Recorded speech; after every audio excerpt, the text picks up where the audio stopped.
Trust the Force, Luke. Sometimes truth isn't good enough. I feel the need for speed.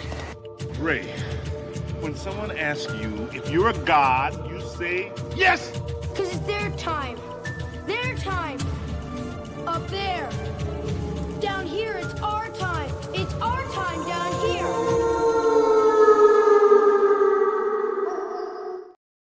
Hey, what's going on, everybody? Welcome back to Winter Wolf's Den for FrostCast, I believe, episode 74. Yes, it's Christmas Eve, but that doesn't matter. We made a pledge to be here for you guys to shoot the breeze, chit chat, get you caught up on all the things in movies and streaming and everything else that's fun within nerd culture, no matter the day of the week, no matter the situation. We're going to bring in King Z and go over the topic list for the evening because we got something special planned, but I'm going to let him explain because this is his whole big, he's the head of the whole friggin' McGill on this one. Have at it. So if you guys checked out our thumbnail, you see that we have something that's called the Frozen Wolfie. So I think that's what we came upon for the. We're going to land on that until next year anyway. We're going to go Frozen Wolfies. That's it. So let them know what it is. At the end of the year, we're going to have our first annual Winter Wolf Awards. We're going to try to do this at the end of every year where we celebrate the stuff that happened the year that just ended. We have a few categories. We're going to go over the nominees, but we're going to do that last. We're going to make you watch the rest of this before we get to that part. So that's right. We hooked them. Now they're in. Now they're in for it. They're definitely in for it. They're so excited. I can feel it. I think there's some surprise nominees in there for sure. And I think a couple of the categories are kind of fun and are a couple of head scratchers mixed up in there. So yeah. And then we'll let that roll. How this actually works is the movie does not have to come out this year. We just have to see it this year. Right. That means neither one of us can have a rewatch of it. It has to be a first time watch for both of us. So important distinction. Yep. Yeah. I'm glad you remember to bring that up. I forgot when we were talking through the planning phase of this a couple of weeks ago that we kind of had to land on that in support of a couple of the nominations that we have in a few categories that were new to us and just absolutely like we couldn't have an award show after we had glazed these couple of things so hard and not at least put them up for consideration versus stuff that did come out this year. So if I ain't seen it, it's new to me. You know, I'm going with that. We're going with that line. But yeah, dude, if you're ready, why don't we bring up the let's start topics because we do have a bit of a hard out tonight because it is Christmas Eve. We are going to do our best to keep y'all entertained and informed for the hour and change a little bit. But we need some help setting up upstairs and getting the household right. You got big visitors coming by, to get ready. Yep. Gotta get ready. Gotta make those milk and cookies. That's right. They better be coming out the oven soon. We run out of time. It's already 9:00, dude. And he does flybys. He's like, nope, moving on. Keep it moving. Yeah. This is Big Red One moving over to the next house. Copy. Yeah. But also moving on is that time has, and it's already been 10 years since we revisit since The Force Awakens come out, the sequel trilogy, the one everybody was waiting for. Dude, everybody. Something everyone, no one actually thought this was going to come out. This was that huge new release that people have been waiting for before The Phantom Menace. Everyone wanted to see what happened next. And there were tons of books that explained what happened next. Loads of books. So what did Disney do? They said there's nothing. Nope. We're going to write our source story. To draw from. Yeah, there's no source to draw from, you see. Yeah, okay. Yeah. I got a whole bookshelf over here. I'm sure you've got something similar behind you in the Enchanted Cave over there of all the stuff that they could have. Exactly. Yeah, dude. I remember the Mount Everest pile of hype that this movie had across broad plains of the internet 10 years ago. And though it had some doubters, and to be fair, it had some doubters because there just were people that didn't think Disney, even before we knew what Disney really was. You gotta remember, before this came out, Disney was undercover with a lot of their BS that would become very surface level going forward a couple of years after that. But there were just some folks that thought, hey, this isn't really the kind of company I think Star Wars needs to be published by. It's not that it's not kid friendly. It just doesn't need to be saccharine kid friendly. Empire Strikes Back wouldn't strike me as a Disney movie. You know what I mean? It's not on that level. The Force Awakens comes out, and I think right away, most people could tell there was something rotten in Denmark, even if they couldn't put their finger specifically on it. But I kind of want to get your feel for what did you think when Force Awakens came out? How were you feeling as a lifelong Star Wars fan? Where were you? So we all knew that George Lucas said he was never going to do a sequel trilogy after he did the prequels because said it would take him 10 years, and he's not doing the last 10 years of his life making Star Wars. So one thing that he did is he sold it for $4 billion. 4 big ones. 2008 he sold it? It was after Avengers, so it had to have been like 10, I think.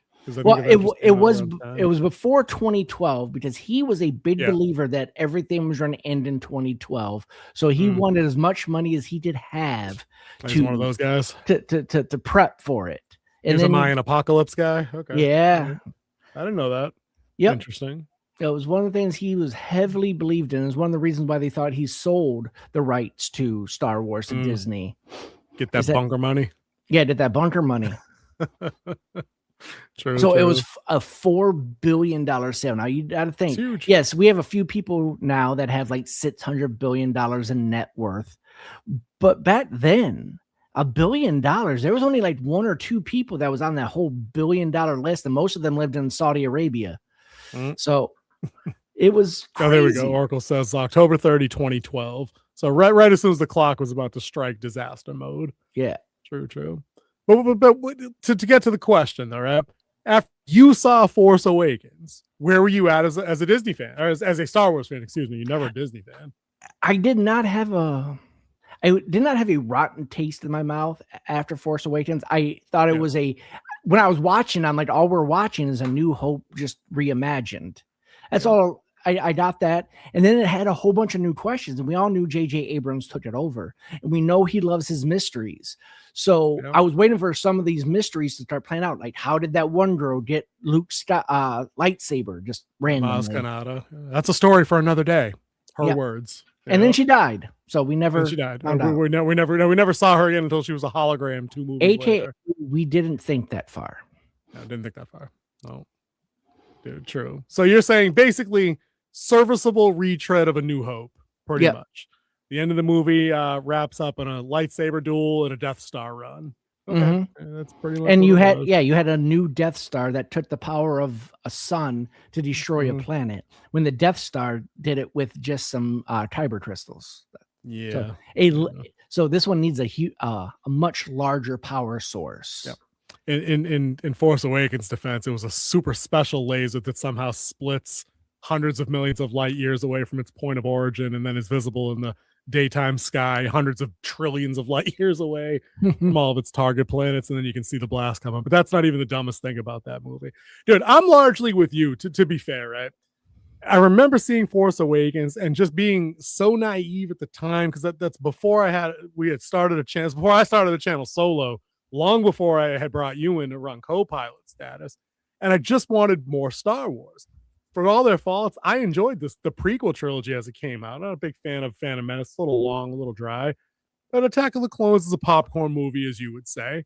And Revenge of the Sith, solid, dude. That Anakin Kenobi lightsaber battle at the end, sure, it's 45 minutes long, but I thought that hit like a son of a bitch. Order 66 hit like a son of a bitch.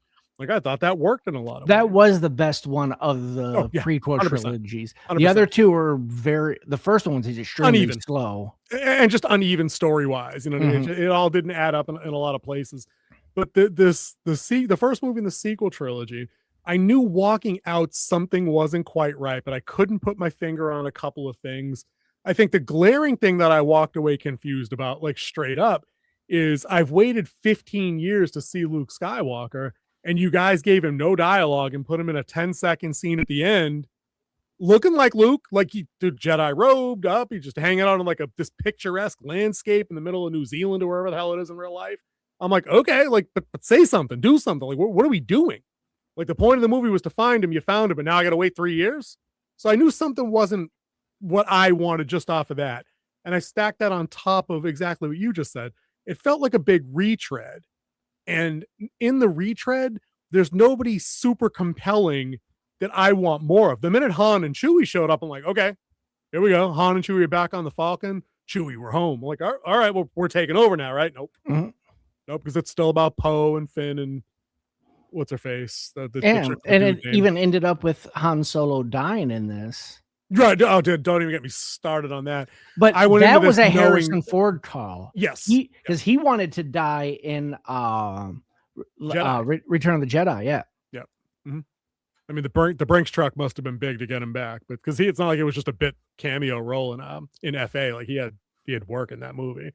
But Force Awakens wasn't without its potential, and I think that it's unfair that because we label it a retread and it's the first of this dumpster fire trilogy. Dude, dumpster fire trilogy. I think like the cat's completely out of the bag on that. Now there is no defending it anymore. I mean, we're now, if we're 10 years away from FA, we're 5+ years away from TLJ.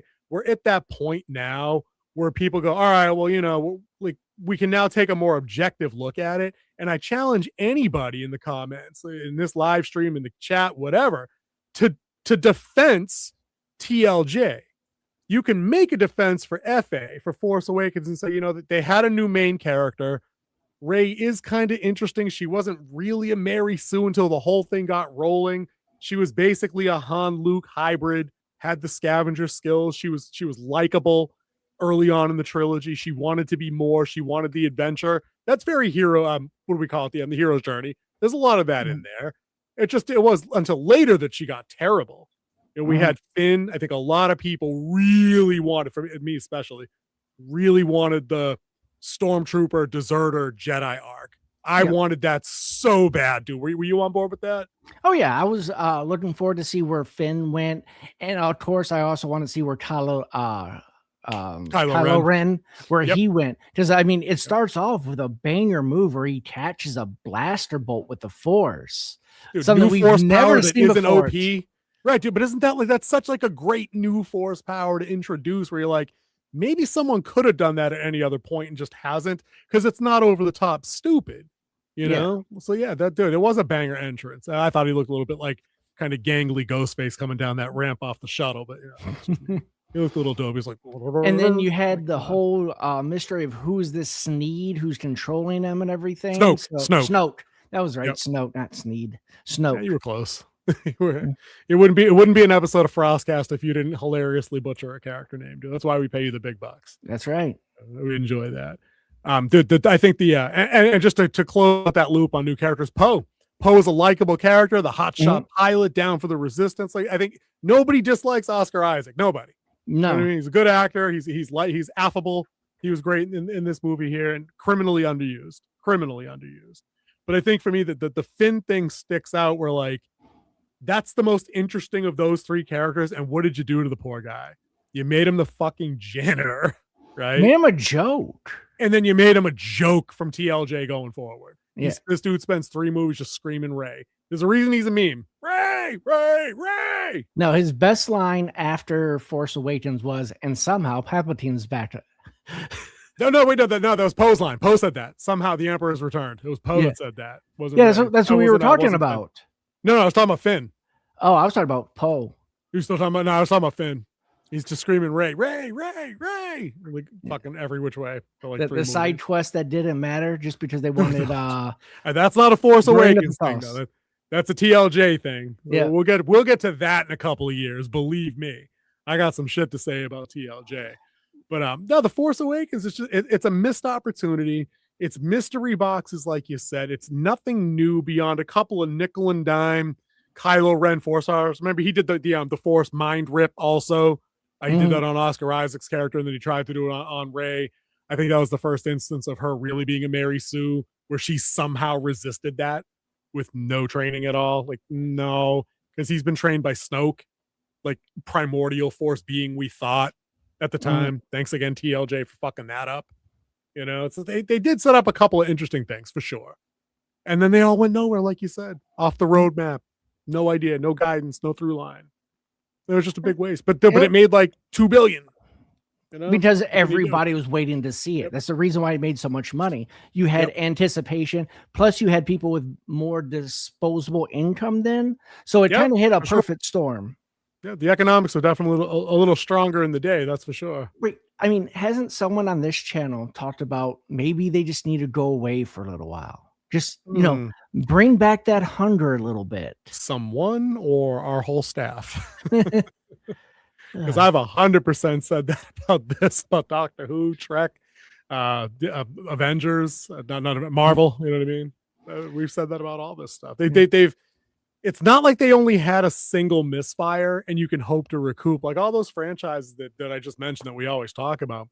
We're talking about strings of mediocre to garbage for like 3 years, dude.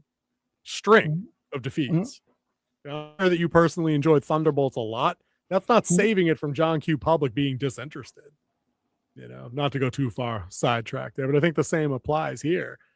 Yeah, what the next Star Wars thing coming out is? Does anybody remember? Starfighter. They wrapped principal photography last week. That's right. And the next show is it really Ahsoka season 2? I believe so. Yeah, next? I think that is next. I mean, what's your hype level for like? Mando and Grogu movie. That's actually that comes out next year, bro. The fact that I couldn't even remember that's a thing tells me and should tell the rest of you guys by extension everything you need to know about where Star Wars is at. Like I consider myself a little stronger than a casual fan. I'm not diehard. I'm not out there collecting every piece of every merch ever made, but I do enjoy me some expanded universe novels. I do enjoy me most of the games that I've come across. Original trilogy, prequel trilogy. I can probably stomach FA again, but not anything after that. I would like to see more of the timeline of Mando and Grogu, of that power vacuum once the Empire fell. Between 6 and 7, right? Like that's you're talking about between episode 6 and 7 movies? Yeah, okay. between episode 6 and 7 movies to see what happened with that power vacuum. How did New Jedi emerge? How did they take care of the remnants of the Empire? Just because they just killed the Emperor and destroyed the Death Star. Star Destroyer. No, Death Star. I was right the first time. He was on he was on the unfinished Death Star. Yeah. They crashed Vader's Star Destroyer into it. Yeah. But I mean, there's still Star Destroyers out there. They had a huge fleet. The Imperial Navy was huge. When you look at how many systems they had and how they had to manage them, of course, they needed a huge navy to be that iron fist that ruled them all. So I wanted to see what happened in that little area. Like we had some good books about it. The Thrawn series. I was to say it's called the Heir to the Empire trilogy, and that should have been the damn 3 movies. Dude. You've said that yourself. Yep. That explains exactly what happened in that power vacuum. How certain Imperial admirals became strong warlords, consolidated factions of their fleets, and how Thrawn rose to be like the power broker of all of the power handler of all of them. Yeah, for sure. It was right there in front of him, right there. The 3 books. They all could have been banger movies, all of them. Easy. Nope. Snoke's a thing. No, surprise! Deformed clone. And I think they didn't have their own, like when they announced that none of that's canon, only the new stuff is canon, books are only the legends of Star Wars. Yeah. I believe they really didn't even have a path forward. They were just trying to pass it off. What they did is they gave to J.J. Abrams, which led to where we are now with Kathleen Kennedy in charge of Star Wars. So I think the blunder is a little bit bigger than that, to be honest. Like you can put JJ in front of something, or Kurtzman in front of something. You could pick your director, producer extraordinaire and put him in front of anything. The problem is when you allow multiple cooks in the kitchen underneath these people and they become more figureheads and showrunners that are disinterested in the actual IP. Like we get the converse of that all the time that we talk about with Andor. We know Tony Gilroy maintained strict control over the presentation of that show, both seasons, all episodes, even though he didn't have to write all 20 episodes himself and didn't have to direct all 20 episodes himself. He brought people in and said, hey, this is the show I want to do. I know you've got some talent behind the camera. Can you go ahead and point it in the right fucking direction and put a minor, style twist of your own on it? But here's the fucking message. Here's what we're doing. We're doing X plan. And that's what makes that show effective. When you cut that against something that's more scattergrammed, like we said last week, like something like Ahsoka, it's got a different writer, different director every week. I don't know what the tone is. Everybody wants to slip in their own little message of their own because they think it's an anthology or something. I don't know, but it's missing. it's missing. And the lack of that main through line in a multi-billion-dollar movie trilogy seems like a massive tactical fucking blunder to me. Massive. Yeah. They you didn't have people who understood. They weren't ready to be adults and handle this IP. Right. But you know who is an adult? That'd be James Cameron, and he just released his third of his movie franchise that he said that he has like 12 of these ready to go. Yeah. We'll see. I don't know so much. I don't know if you're getting 12 of these, dude. I remember when he said he had about, I think the serious number I think he said was 7, right? And then a few years into that, it became 5. And then about a month ahead of Fire and Ash or whatever it's called, I heard it called Tired and Ass the other day, and I'm still laughing about it, really. The number may actually only be these 3, depending on how this performs. Because this dude's now talking about rebooting Terminator and doing all kinds of crazy shit. Avatar made what? $2 billion, the highest grossing movie of all time, adjusted for not adjusted for inflation or adjusted or whatever we're doing there. Because it was novel, it pushed the technology forward. People like Fern Gully in space and Dances with Wolves, and the 3D is neck. That's the tech. Like the 3D tech had come so far from the 80s, it actually didn't make you throw up or have a seizure for most people while you're watching it. So it was a novelty. And you spend $15 a ticket. Was really good. Like it was a visual spectacle. Right. That's the word. Spectacle. Yeah. That's exactly the word. That's the experience I want to pay for in that situation. But you told me to order that one too many times without a story. And from a scathing review I read today, it was pretty much the second one rehashed. Like the land people are still fighting with, or not still fighting with the water people, but now you threw in like the jungle people still ride the dinosaurs. Is like, and then like all the same action beats happen. Yeah. Then you have the Navy come in, they get beat because they always get beat. Yeah. And it just, like they said, it really didn't move anything. It was just a rehash. I was just pretty. Yeah, I read 2 good comments, and the first one came from a review that went on from the premise that the world was at peace, and then the Fire Nation attacked, and I'm like, okay, so I no longer have to see this movie. I now know this entire movie based on that line because I've seen that already. I've seen that Avatar. Like I don't need to see it with the blue ones. Like they already did. And then I was catching a review. It was Nerdrotic's show on Friday. And it was like a Friday Night Tights. And it was Ryan Kinnell, the RK Outpost, who said, I just watched this. Speaking of Avatar 3, said, I just watched this movie an hour ago. Right. And if you put it on one screen and Way of Water on a screen beside it and played them both without telling me which was which, I'd have no idea. He said, the only way I can tell these 2 movies apart is I know one character from part 2 dies. And obviously the other screen, if I don't see that character, that's how, you know what I mean? Like, that's how I would tell them apart. But story-wise, Pandora is the same. Of course, Pandora is the same. So everything on Earth looks the same. You know what I mean? Everything on Pandora is going to look the same. We've seen the sweeping landscapes. We've seen the not eldritch giant flying creatures. Like, we get it. We've seen these things now. So it's not high on spectacle anymore. Now it just looks like pretty weightless CG. And I don't know about you, but that's not enough to get me into a theater anymore if that's all you have to offer. I'd like to take this time right now as we drop our poll for the evening to let you know that you should go ahead and vote on this. What is your favorite Christmas goodie? Oh, an unrelated poll. I'm down. Yeah, completely unrelated. So go ahead and vote in this poll. We will announce the winner of it at the end, and let's get back to our regular scheduled program. I'm going to actually answer them up there. That's an easy one. Boop. Is it enough to get you in a theater for spectacle? I mean, we're not even talking about the 3-hour, 17-minute runtime. Yeah. 50-year-old bladders be damned. You know, dude, I don't know if I do this at 25. Just like, dude, it's how long? That was the other part of this review that I read. It was like I didn't empty my bladder because I did not realize this was going to be a 17-hour movie. Dude, it was like I missed 26 hours long, dude. Yeah, he's like I missed 27 fight war scenes as I had to keep going to use the bathroom. Right. Dude, I missed 27 war scenes. I missed 14 quiet conversations between father and son and husband and wife trying to keep the family together. And that's what I mean. The reviews I read said, we not only have we covered this ground, but it was covered better previously by this franchise 1 movie ago. Yep. That they're spending. I don't even know if we had the Oracle run numbers on this. Can we quick budget on Fire and Ash? Do we know what this cost? I believe it was around 300 to 500. Oh, dude, ouch!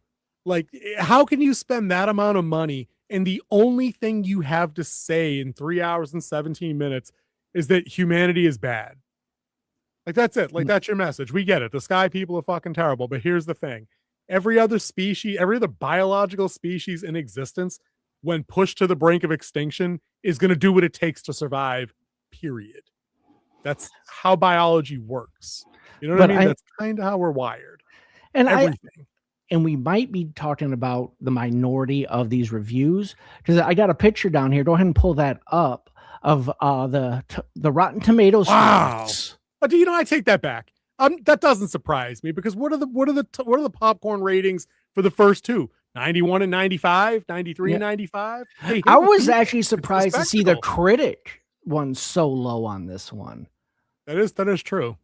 That is kind of surprising. But again, usually these type of movies that they're all about, the artsy fartsy movies that win all the awards and everything. But you got to remember, this is sci-fi. This is sci-fi fantasy. That shit this isn't a straight up drama, which is between humans and like a civil war situation or a genocide in Rwanda. So they're not going to get the same level of it taken seriously by professional critics like that. That part doesn't surprise me at all.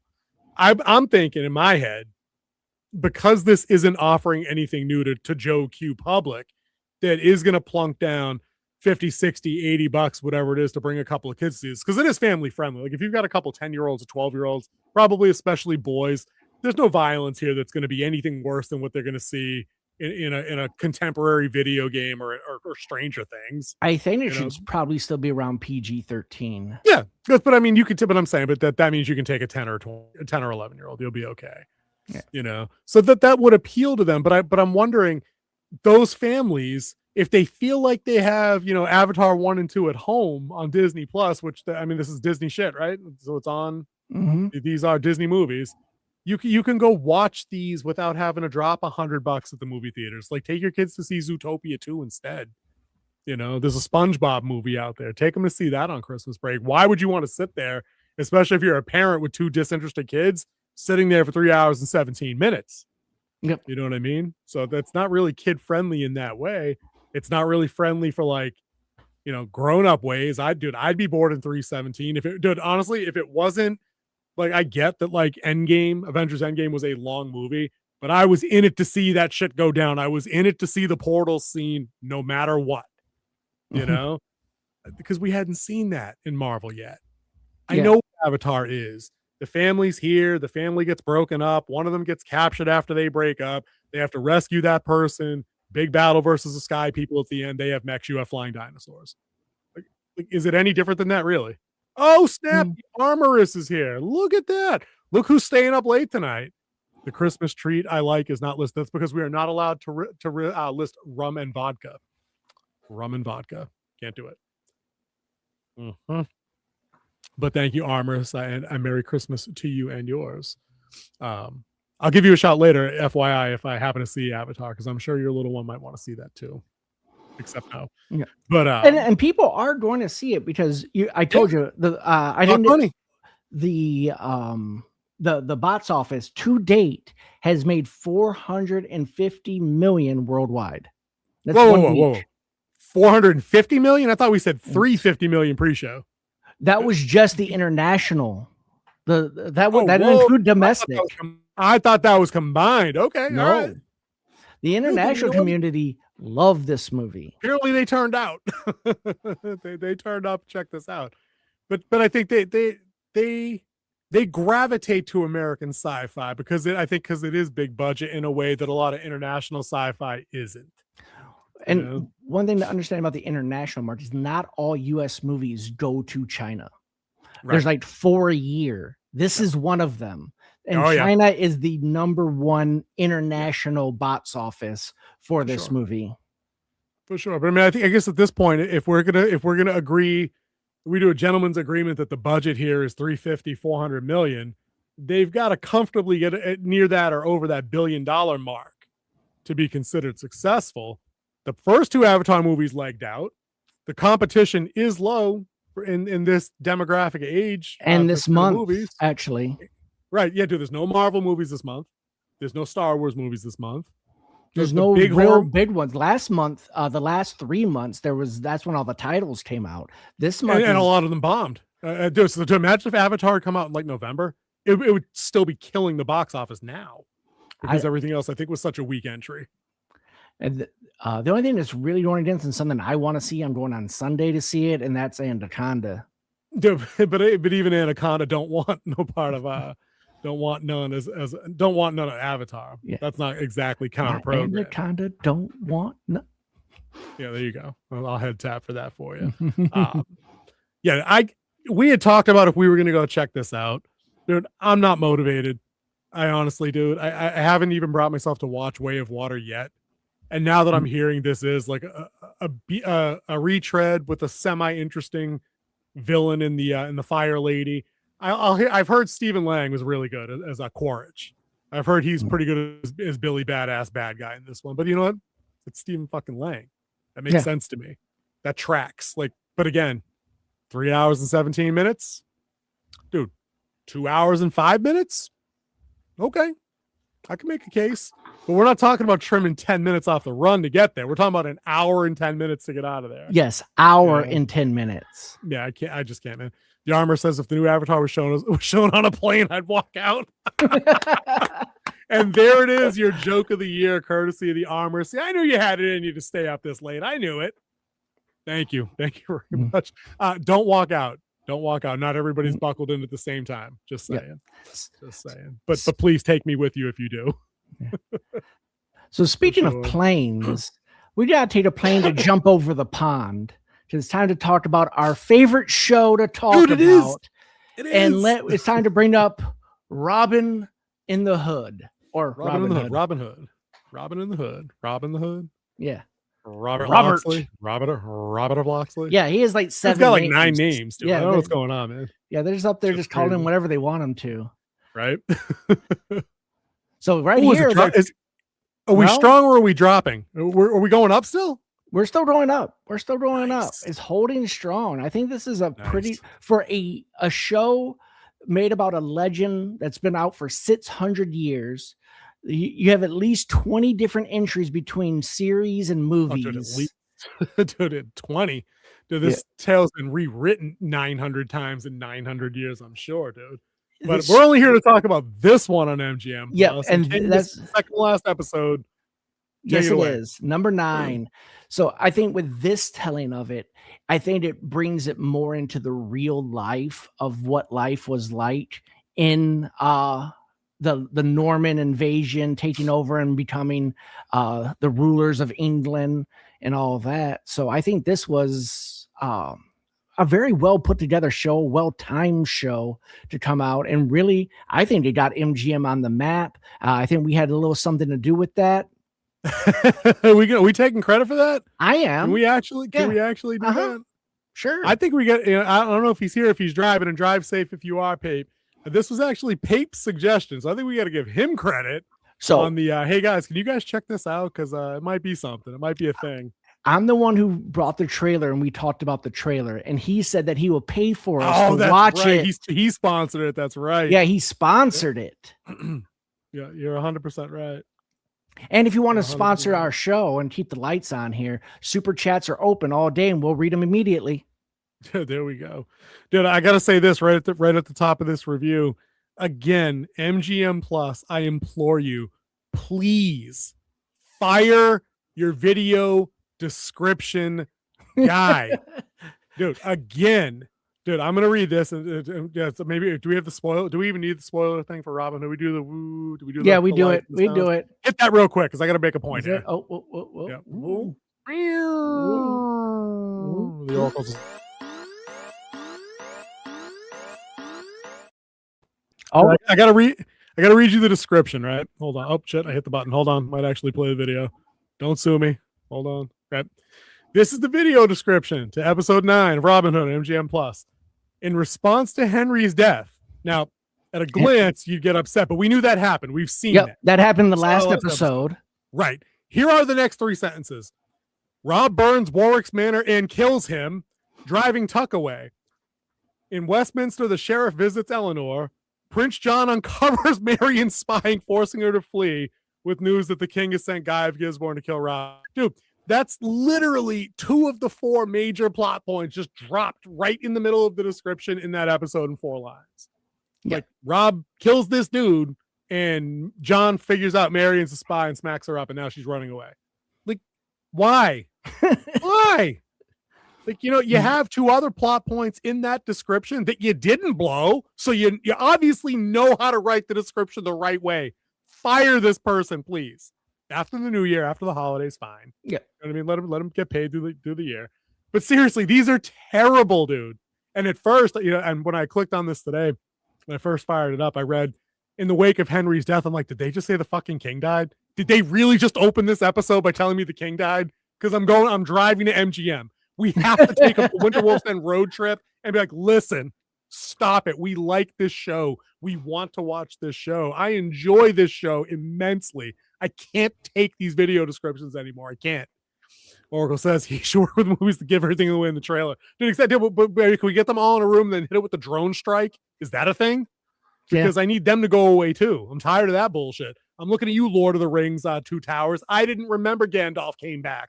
I read that book when I was 9. Didn't need him in there. Yeah, dude. Hey, Ivan, what's going on, boss? Ivan says there's 2 Johns and 2 Henrys in this show. Still weird. Dude, exactly. Like, it's medieval England. You only have 5 names going around. Maybe you shouldn't, insinuate anybody died by name in the wake of a significant death. There you go. Fucking description read. But no, I almost flipped the nutty. I almost called you. So getting away from the description, I think this episode did really well. I don't think anything really fell off. Of course, I've pointed out a few nitpicks, especially with the editing. And there was definitely one where his head was turned and then they cut to it and his head was face and they cut back to him. Missed a few frames. Yeah. It's just a bad cut, or they didn't get all of it. Like they should have had, you never want to cut where you can notice the cut. I've said that before and I say it again. Basics. You don't want to notice the cut. But anyways, on top of that, I think the interaction between him and Tuck were great. Spectacular.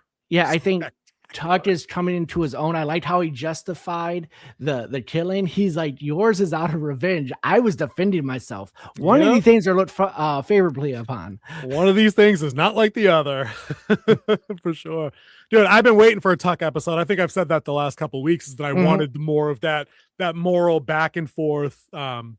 Not that theoretical, but just that discourse, because they are in different places. Robb is fueled by something different than Tuck. But I do like that it was Tuck that stepped up and tried to get Ralph to not go through with the murder as it was. And I liked how it actually stopped her. Yeah, that was good stuff. It was actually Will who had to pull the trigger on that one. That's other Henry. No, not Henry. Drew. Drew. His name. The other brother is Drew. Henry's the brother that died. No, yeah, Henry. Wasn't Will Scarlet. No, it was the other Will. There's another Will in this too. She called him Drew like 6 times in the episode. I'm almost positive she called him Drew over and over and over. Ivan says again, this show reminds me so much of Arrow, even if the hooded hero killing for revenge thing, just like and see. Yeah, dude, but you know what? That's where that's where Arrow got the idea. Yep. You know what I mean? 800 years previous. The only difference between Arrow and Robin Hood is that Arrow has the trick arrows. $1 billion. Oh, and $2 billion. Oh yeah, he's a billionaire. Of course, he's a vigilante. It makes sense. I mean, it's what you do, as we say. I like that this episode started hot, and we'd already do the spoiler thing. They waste no time responding to the ending issues from the previous episode. We show up, Robin Hood's gang is back at Warwick's place, and again, I say, if you know Sherwood's Forest SEAL Team 6 is around, how do you not double the guard, dude? They did it again. But we didn't see it this time. We did not see it this time. Dude, I didn't have to, but that happened because he has 200 they people. They just can't afford that many people in the budget. I think the budget on this was low. But they didn't bring 200 people to raid that dude's house. You know why? Because 172 of them are women and children. Fact. And And also, they've already It's a hit bit it, so they've absurd. already lessened the guard there. They only have so many people. You can't bring in more people. You can't hire some guns. You can't bring in some mercs. Like you Well, wouldn't do that had you already been done up once. With what money? They stole all of his money. He can't hire any Or it's mercs. hidden. He told him that it's hidden. Was he lying? He's probably lying. Yeah, probably. But I love that Rob told him, dude, we got your gold. Yeah. What? Like, what are you gonna do? Let me hit you with the nitpick. I want to see if you pick up on this one because this is more of a character thing than a technical thing. I didn't like that it looked like John flipped on Tuck quickly. Like I thought it built up a decent friendship, and I get that the plot needed there to be opposition. Like Tuck doesn't want Rob and Ralph to go through with Warwick's murder. Who's going to oppose Tuck in that moment? It's going to be John. Mm-hmm. But the way they spoke to each other, the way John in particular spoke to him, seemed unnecessarily harsh, given that they had built camaraderie over the previous 6-7 episodes, and they were and they have taken risks for each other. Tuck isn't a stranger at this point, but he was immediately reduced to Norman Priest in that moment. I was like, that seems abrupt. And it's that that mind frame, like you're always going to try to defend your own because that's who we're fighting. And every time Tuck just talked up, like maybe we shouldn't do this. You don't want to be this person. You don't want to do it. And every time it's when they're going after the Normans. So I think that's what kind of started chiseling away at that. He was a little eroded at that point already. Okay. Yeah, because I read that as kind of like being sharp, and I'm like, I don't know. But then they resolve it in a great way. John comes back at the end, and he's like, you're God, whatever. I know sure as shit. Like if you were there to save Rob in that moment, it's because God wanted you there. You belong here. You belong with us. And then Tuck, whatever he says, and John hits him with the old, keep it up and I'll bury you with your Bible. And then they exchange the smile. So we're good. Yeah. Ivan says, John's hate of Normans honestly feels strong. Dude, it really does. It really does. But I think that makes him for a great supporting character because then he can be the one that continues to push Rob down that path while he's being opposed by Tuck on the other side. So Rob's in the middle. He's being pulled either which way. So I like that balancing act, but as those two relate to each other, the friction came to me as kind of quick, but you're right. I mean, every time it's always Tuck advising restraint, moral clarity, his moral clarity. Cause they're both right. You can't fight kind of war clean. They are the enemy, the Normans. You know what I mean? They have done all these awful things to us. Why should we care? We've lost. Going around and killing just for the sake of killing will tarnish your soul. You're right. It's murder and it will take its cost. And I think those are Tuck's words. If you lead them down this path, you'll have just built them a different prison. You know what I mean? Without their souls, you'll have just built them another prison. You'll have been the one that brought them there. I liked it. But again, I'm glad Tuck was here for an extended version of the 10-second bit that I think we've had for the last 3 episodes. Yeah, it changed it up a little bit. And then watching the sheriff, he had to change his feathers too. And now him and the queen are in cahoots. Dude, that's good stuff. Because again, the enemy of my enemy. So they bring in Guy of Gisborne, who's a piece of shit. Let's just get that out of the way. Yeah, they hammered that home quickly, and him and Huntington are best friends now. Oh, dude, when they rolled up, when the sheriff rolled back into his dining room and Huntington had his feet up on the table, I'm like, I'd cut sitting at the head, sitting in his spot, feet up at my chair, right? I'm like, you got to kill this guy. Guy of Gisborne gonna die bad in season 2 because remember, this show's going yard. They've got more of this coming, thank God. Because it's the most competently written drama that I've watched probably since Andor season 2. Yeah, dude, has there been anything better in between? Because Penguin was last year. Penguin's way back now. Yeah, Penguin's that's not in between Andor, right? No, Andor I don't think we've March really watched any series. That it's not drama, but Welcome to Derry is the only one that can really fall into that category. True. But that's horror. Into horror. It's not drama. That's apples and oranges for us, right? That's 2 different things. Love it. Hold on. Ivan asks, this is a weird question about the makeup on the characters. How has Ralph's and Tuck's hair gotten not longer? Are they cutting hair? Dude, good point. I mean, Ralph is rocking the bowl cut. That's pretty easy to keep up with, and Tuck's too. Maybe they keep doing that. I'm surprised he doesn't have the traditional friar one, where they're completely bald on top of the hair, completely perfectly around. Oh yeah, this dude's probably 32 years old or something like that. That tracks. Dude, speaking of Ralph though, did you like her versus Marion at all in that one scene? Yeah, she's a little hurt that he edged his back. I thought they were going to get to some catty business for a minute, but Ralph just told her. I wonder if you noticed this. They did a close up of Tuck, the part right before he leaves. Did you notice any like braces on his teeth? I think it was. I didn't think it was braces. I thought it was supposed to be blood or something, or just no. But he hadn't been fought. There was no. This hasn't fought yet. It looked like he has braces here, and he keeps trying to talk with his lip down to cover it. But the angle was right here, so you kind of saw it. I mean, maybe it's just like has he had like a bad dental thing going on? Because it's a period piece. Like he was not supposed to have perfect teeth and it's an implant. I don't know. I didn't think it was like the actor's braces that like poke through him like a continuity. We forgot to cover it up kind of thing. I didn't notice that. I only remember him after he got his ass kicked because he was. I thought he got stabbed at first. I thought it was him. No, I saw the angle. I knew he's the one who killed him. I'm like, he's gonna have to justify this, and perfectly he did. So nice. I mean, once again, good writing. Unlike it just kind of and if not, then Rob. If it was bad writing, Rob would have been there and like, you hypocrite, you killed him, and like just kind of like degraded him. But yeah, true. Ivan's got another one down there. Can I get him up there? I want to read that one out because I think I kind of agree. Ralph disappointed me. She was just jealous. I felt like she could care less about her people. This is why I'm not a fan of love triangle. Ivan, do you think does it rise to the level of a love triangle though? Because Rob's more or less disinterested in her completely. Like he kissed her once and was like, no, I'm good. Like I'm a marrying guy. So I don't know that it rises to that level. I think that she's young. She's younger than he is too. So I mean, she's not in her 30s and maybe isn't the next leader of the rebellion. So I think it's kind of in character for her to care enough about protecting her family, like her brothers, but she may not be worldly enough to be considering the whole, like leading the whole shebang, like care about my people thing. She's down to fight.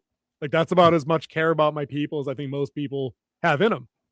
So, not everybody's the next William Wallace. Yeah, so this next episode is going to be like you have Guy Gisborne with his 300 men and Huntington at his side and the sheriff at his other side heading into Sherwood for them. They know they're coming and they're trying to run, not including that the sheriff had a great line. He was talking about he won't see the dagger coming. I can't do it in the middle of the day, but at night.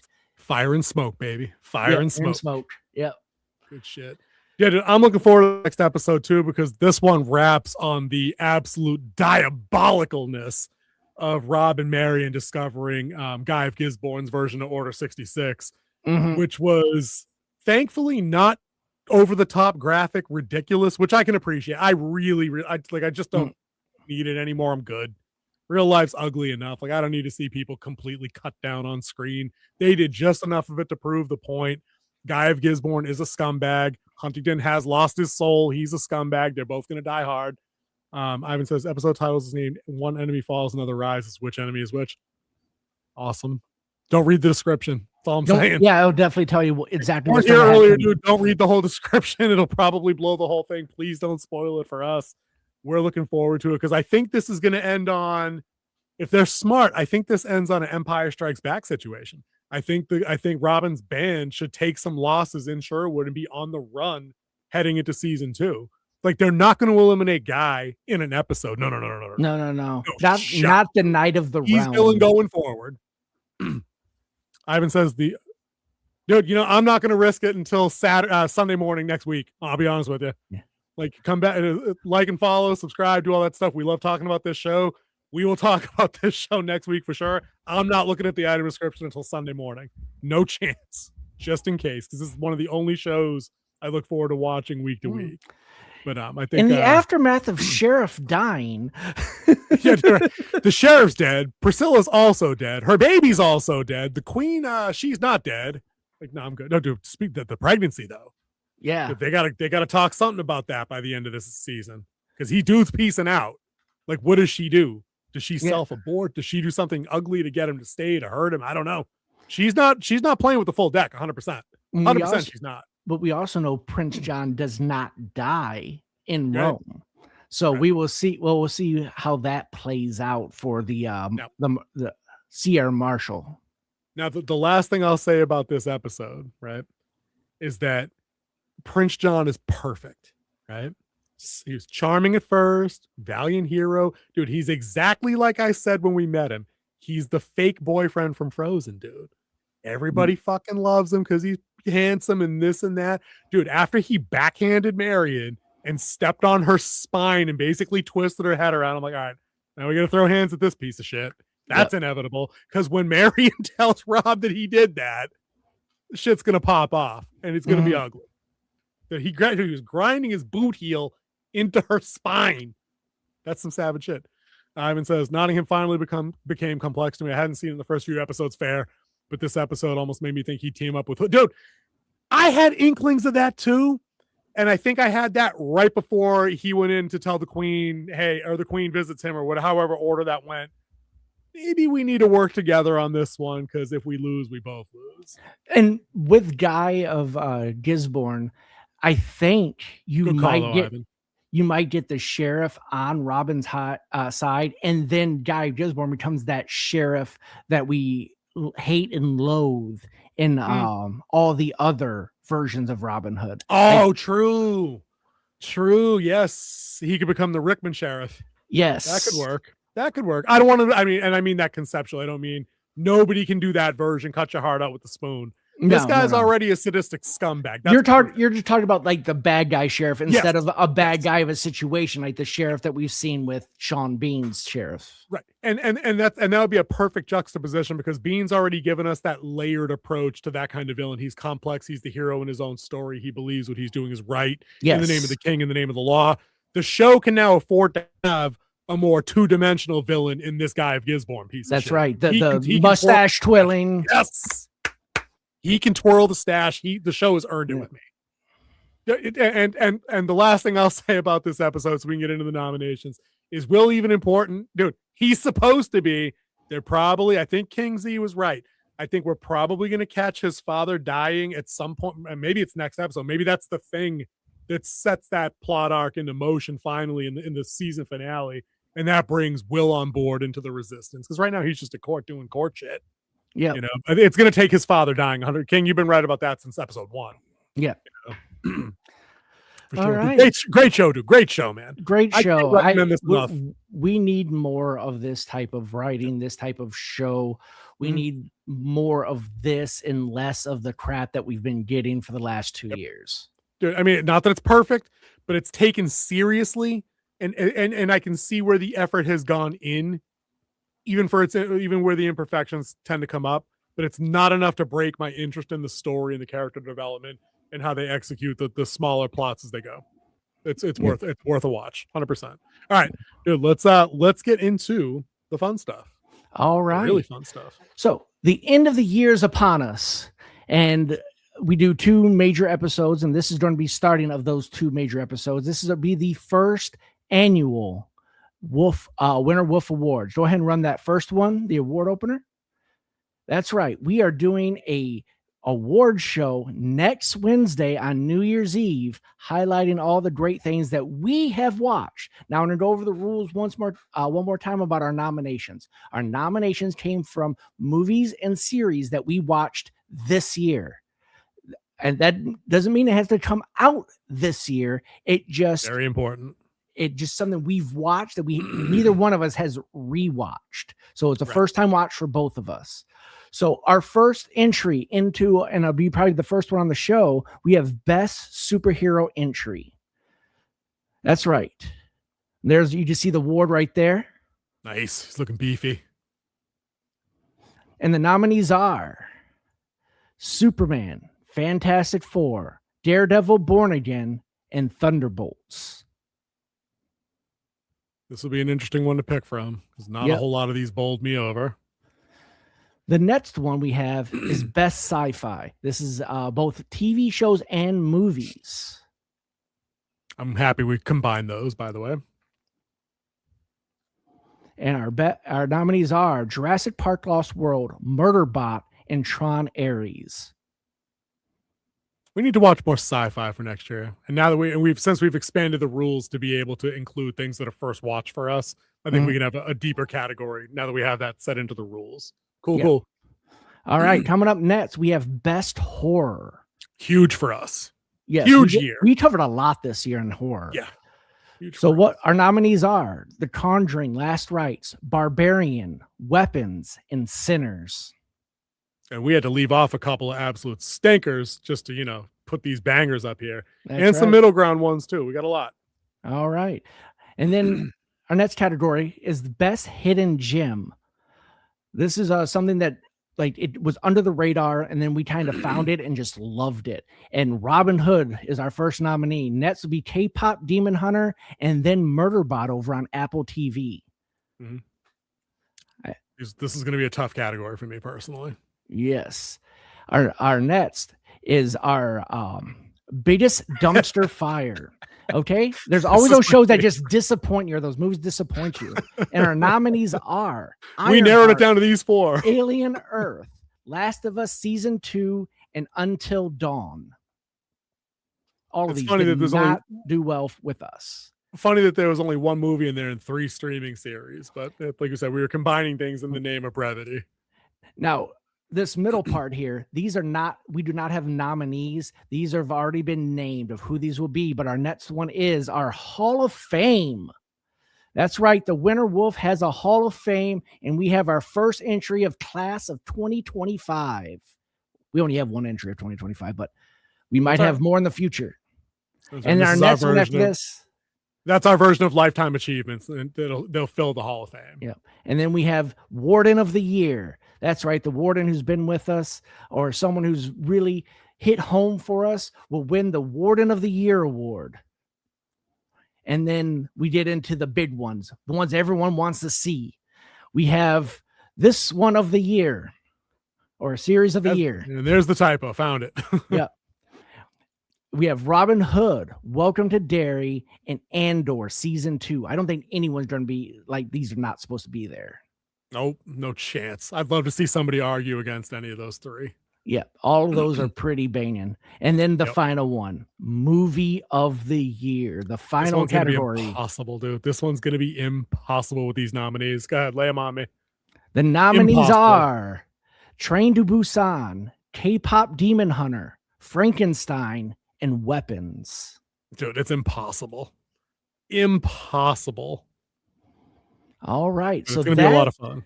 Are our nominees for our first annual Winter Wolf Awards. Please tune in next Wednesday, 9 p.m. Eastern, where we're going to pull out the winner, name the winners, and enter our first ever Hall of Fame entry and our first ever Warden of the Year. So I'll see you guys there. I might have a dress up a little.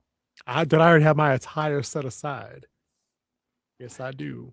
But I know, well, you guys come hang out next Wednesday. We'll definitely be here same time. We will be out of here on time. For those of you who'd like to stay up late, watch the ball drop, all that good stuff. You'll be available over there. Maybe even the King and I will knock back a couple of cold ones on New Year's Eve. We could probably work that out. Maybe we can coordinate similar drinks ahead of time so they're matching. That could be kind of fun. We'll work into that. Mm-hmm. But dude, why don't let's stick to our hard out tonight. We'll wrap this up in like 58 minutes. I think we're good. Thank you, Oracle. Pape, drive safe. One more. Hold on. One more. Poll results. Poll results. Oh, dude, I always get the poll results. I do. Lay it on me. All right. So we had 5 votes tonight in our poll. And the winner is, with 60% of the vote, hot chocolate. My man, dude, no question.